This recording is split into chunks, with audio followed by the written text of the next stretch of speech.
नमस्कार friend, design act के first lecture में आपका स्वागत है। तो टॉपिक जो है हमारे पास डिज़ाइन एक्ट होगा, इसकी इंट्रोडक्शन होगी, इंडिया, इंटरनेशनल, हिस्टोरिकल बैकग्राउंड, इन सब चीज़ों पर हम नज़र डालेंगे। तो सबसे पहले इसकी डेफिनेशन देखते हैं। डेफिनेशन जो है वो डिज़ाइन एक्ट 2000 के अंडर डिफाइन की गई है, जो कि सेक्शन 2 क्लॉज डी के अंडर है, जिसमें कहा गया है कि design means features of shape, configuration, pattern, ornament और कंपोजिशन ऑफ लाइन और colours applied to an article. English के इस डिज़ाइन शब्द को अगर हिंदी में कहें तो हम कह सकते हैं ये रूप है ना, कि दिखता कैसा है, उसका रूप कैसा है किसी भी आर्टिकल्स का। तो ये जो है उसी के बारे में कह रहा है यहाँ पर कि भाई ये जो है वो आकार, समकृति, रूप, नमूना, सजावट, रचना, जो कि लाइन से हो सकती है, कलर से हो सकती है, उसी को लेकर है। अब ये तो थोड़ी टिपिकल सी डेफिनेशन है जिसमें बहुत से वर्ड उसने यूज़ किए हैं। जनरली हम कहें तो डिज़ाइन आपको देखने को मिल जाते हैं। जूता जो है या शूज़ जो है एक जैसे नहीं होते, उनके अलग अलग डिज़ाइंस होते हैं, है ना। कोई अट्रैक्टिव होता है, कोई कम अट्रैक्टिव होता है, यही फ़र्क हो सकता है, पर उनके डिज़ाइन होते हैं। बिल्डिंग्स के डिज़ाइन होते हैं, गाड़ियों के डिज़ाइंस होते हैं, और फूड, इवन जो फूड है उसको भी सजावट के लिए उसको भी डिज़ाइन दिए जाते हैं। कपड़ों के डिज़ाइन है, तरह तरह की ये डिज़ाइनिंग जो है वो आपके इर्द गिर्द भरी पड़ी है और ये उसी को कंक्लूड करता है। आगे इसी में कहा गया है कि डिज़ाइन जो है 2 डायमेंशनल हो सकते हैं, यानी 2 आयाम हो सकते हैं उसके, या 3 डायमेंशनल यानी 3 आयाम हो सकते हैं, या फिर 2 और 3 का मिला जुला रूप भी हो सकते हैं। तो लंबाई, चौड़ाई, ऊंचाई, ये सब जो चीज़ें उसमें हो सकती हैं। आगे वो कहता है कि ये डिज़ाइन जो है किसी इंडस्ट्रियल मीन्स या प्रोसेस के द्वारा हो सकता है, जो कि मैकेनिकल हो सकती है, केमिकल हो सकती है, मैनुअल हो सकती है, सेपरेट कंबाइंड भी हो सकती है। यानी कि इंडस्ट्रियल प्रोसेस या मीन्स जो होते हैं उनसे भी बनाया जा सकता है, ठीक है ना। यानी कि ज़रूरी नहीं है कि ये कोई आप कहें कि सिर्फ मैनुअल हाथ से बना होना चाहिए, या इंडस्ट्री का इसमें कोई योगदान या मशीनों का योगदान नहीं होना चाहिए, या फिर इसमें किसी तरह का वो केमिकल नहीं होना चाहिए। वो सारी चीज़ों को इसमें इंक्लूड किया गया है कि इनके द्वारा भी हो सकता है। आगे ये कह रहा है कि ये किसी भी फिनिश्ड आर्टिकल पर अप्लाई किया जाएगा, यानी कि जो आपकी आर्टिकल प्रोडक्ट जो भी है वो बन चुका है पूरी तरह से, अब आपने उसको डिज़ाइन को उस पर अप्लाई करना है, उस पर लगाना है, सिर्फ इतना ही काम है डिज़ाइन का, इससे ज़्यादा नहीं। और ऐसा क्यों किया जाएगा?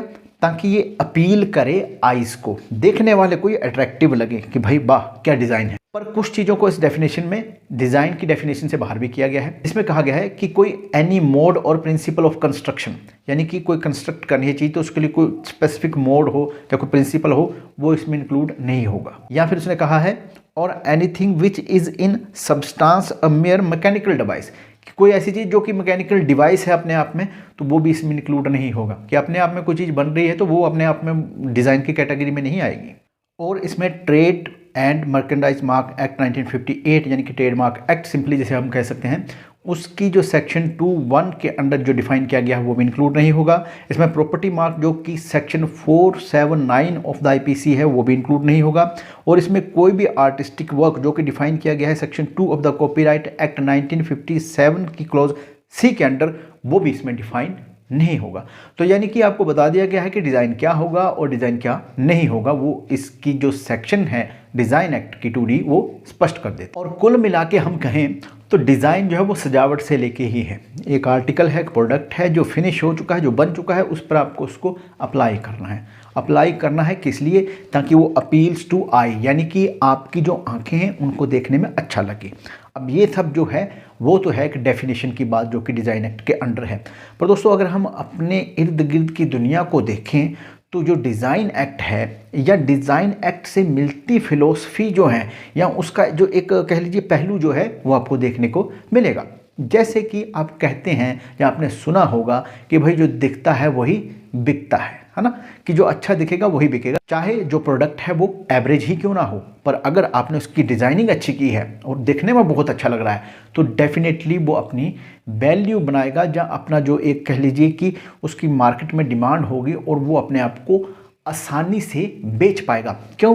क्योंकि लोग जो हैं आजकल वो क्वालिटी ही नहीं देखते हैं। क्वालिटी तो नो डाउट होनी चाहिए, पर क्वालिटी के साथ आपका जो एक डिज़ाइनिंग है प्रोडक्ट की वो भी बहुत ज़रूरी है। और आज की जो ग्लोबल इकोनॉमी है उसमें डिज़ाइन का होना बहुत ज़रूरी है। अगर आपका प्रोडक्ट औसत दर्जे का है पर उसमें डिज़ाइन बहुत अच्छा है तो वो हो सकता है बहुत अच्छे तरीके से बिक जाए।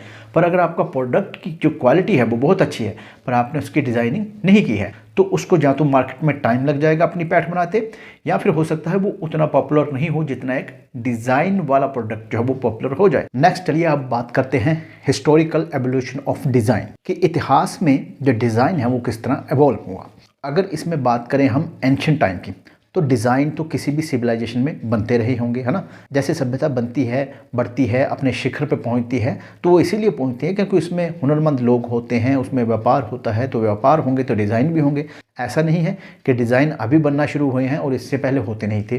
पर अगर हम आधुनिक काल की बात करें यानी जो मॉडर्न टाइम्स की बात करें या 200-300 साल पहले की बात करें तो ये ओरिजिनेट हुआ यूनाइटेड किंगडम में, और वहाँ पर designing and printing of linen act 1787 जो था वो पास किया गया। तो कुल मिला के हम कह सकते हैं कि जो डिज़ाइन है उसका जो आधुनिक काल में जो कंसेप्ट है वो यूके या यूनाइटेड किंगडम से आया और उन्होंने इसको अपने कॉलोनियल जो इसकी एस्टेब्लिशमेंट थी उसके जरिए बाकी देशों तक भी पहुंचाया और बाकी देश भी उसको फॉलो करने लग पड़े। अब यूके ने तो इसलिए किया क्योंकि उसकी अर्थव्यवस्था बहुत बड़ी थी, उसकी कॉलोनीज थी, उसकी फैक्ट्रीज थी, तो उन्होंने कहा कि भाई हम इस कंसेप्ट को लाएंगे ताकि हमारी मार्केट में वैल्यू और बढ़े, हम और कॉम्पिटिटिव बने। और लेटर ऑन इस कंसेप्ट को ग्लोबली अडॉप्ट किया गया और अब तो भाई डिज़ाइन जो है उसकी पढ़ाई भी होती है ना। तो ये अपने आप में एक विषय बन गया कि भाई डिज़ाइनिंग की पढ़ाई करिए, चीज़ों को, कपड़ों को, घरों को, गाड़ियों को, उनको डिज़ाइन दीजिए अच्छा, ताकि मार्केट में आप कंपिटेंट बन सकें, अपने प्रोडक्ट को ज़्यादा से ज़्यादा लोगों के पास बेच सकें, अप्रोच कर सकें, है ना। तो इसका डेफिनेटली एक फ़ायदा तो रहता है। नेक्स्ट वन बात करें इंडिया के डिज़ाइन एक्ट को लेकर,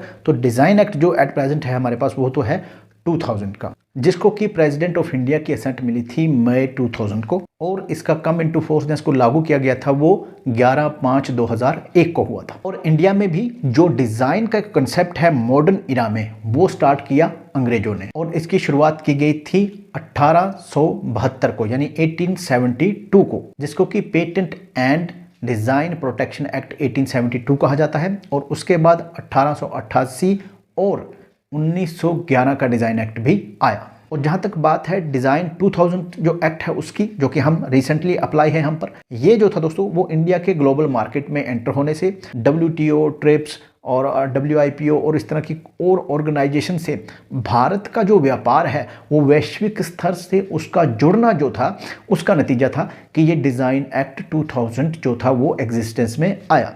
क्यों? क्योंकि आपको जो वर्ल्ड की इकोनॉमी है उसके साथ चलना है, उसके पैरेलल बनने की कोशिश करनी है, क्योंकि आप उसमें अब कदम रख चुके हैं। तो आपको उसमें इम्प्रूवमेंट करने के लिए जो एक एक्ट बनाना पड़ेगा। जो 1911 का एक्ट था वो उन सब कंडीशन को पूरी नहीं करता था क्योंकि वो आउटडेटेड हो चुका था, क्योंकि वो काफ़ी टाइम पहले बनाया गया था और उसकी रेलिवेंसी जो थी वो इन सब चीज़ों को मद्देनज़र रखते हुए वो नहीं हो सकती थी। तो इसलिए ये नया एक्ट 2000 का बनाना पड़ा और इसके साथ जो रूल्स थे 2001 के वो भी आए। नो नेक्स्ट चलते हैं दोस्तों कि इंटरनेशनली या जो वैश्विक स्तर पर क्या इम्पैक्ट रहा डिज़ाइन का, या कहाँ से स्टार्ट हुई, ये कैसे इन्होंने इवॉल्व किया। तो इसमें सबसे पहले जो इंपॉर्टेंट थी हमारे पास वो थी पेरिस कन्वेंशन, जिसमें कि डिज़ाइन जो थे बाकी जो इंटेलेक्चुअल प्रॉपर्टी के साथ उनको शामिल किया गया और इस पर एक इंटरनेशनली जो एक सिस्टम है उसको बनाने की कोशिश की गई।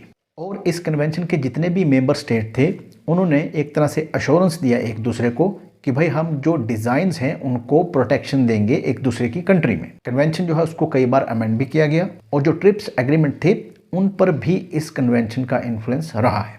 नेक्स्ट है फ्रेंड हमारे पास Hague agreement on international registration of industrial design. इसमें दोस्तों इंटरनेशनल रजिस्ट्रेशन की बात की गई डिज़ाइन की या इंडस्ट्रियल डिज़ाइन की, और उसके लिए एक सिस्टम की एस्टेब्लिशमेंट भी की गई जिसमें कि इंडस्ट्रियल डिज़ाइन जो है उनको मल्टीपल कंट्री में प्रोटेक्शन मिल सके। और ये जो सब कुछ है वो मिनिमम फॉर्मेलिटी के साथ हो, यानी कि फॉर्मेलिटीज़ कम और उसका आउटपुट या उसका बेनिफिट ज़्यादा। नेक्स्ट है दोस्तों लोकार्नो एग्रीमेंट, जो कि इंडस्ट्रियल डिज़ाइन या डिज़ाइन की क्लासिफिकेशन के लिए एस्टेब्लिश किया गया था। यानी कि जो भी डिज़ाइंस हों उनको कैटेगरीज में बांट दिया गया ताकि उसमें आसानी हो कि भाई इस तरह का डिज़ाइन हो सकता है, इस तरह का डिज़ाइन हो सकता है, इस कैटेगरी में डिज़ाइन हो सकता है, और उनको जो है आइडेंटिफाई किया जा सके आसानी से। डिज़ाइन को क्लासिफाइड करने का एक और कारण था कि इनका जो प्रोटेक्शन और रजिस्ट्रेशन है वो डोमेस्टिक लॉ यानी कि जो किसी कंट्री का लॉ होता है उसके अंडर इसको ईजिली अवेलेबल करवाया जा सके। नेक्स्ट है दोस्तों रोल ऑफ इंटरनेशनल एजेंसी, कि जो इंटरनेशनल एजेंसीज है उनका जो डिज़ाइन के मामले में डेवलपमेंट का या जो भी रोल उन्होंने प्ले किया है वो कैसा रहा है। तो इसमें हमारे पास WIPO और WTO 2 एजेंसीज हैं जिन्होंने कि एक बहुत ही महत्वपूर्ण जो रोल प्ले किया है, जिसमें कि फॉर्मुलेशन और रेफॉर्मेशन दोनों आ जाते हैं, यानी कि रिफॉर्म भी किए हैं इन्होंने और फॉर्मुलेट यानी कि बनाया भी है लॉ को जो कि डिज़ाइन से रिलेटेड हो इंटरनेशनल लेवल पर। और WIPO जो है उसने कंटिन्यूसली जो डेवलपिंग कंट्री है उनको इनकरेज किया है कि वह भी अपना एक सेटअप बनाएं और अपने जो डिज़ाइंस हैं उनको प्रमोट करें। इसमें जितने भी इंटरनेशनल एग्रीमेंट या कन्वेंशन हुए थे उनको कोडिफाई करने की कोशिश की गई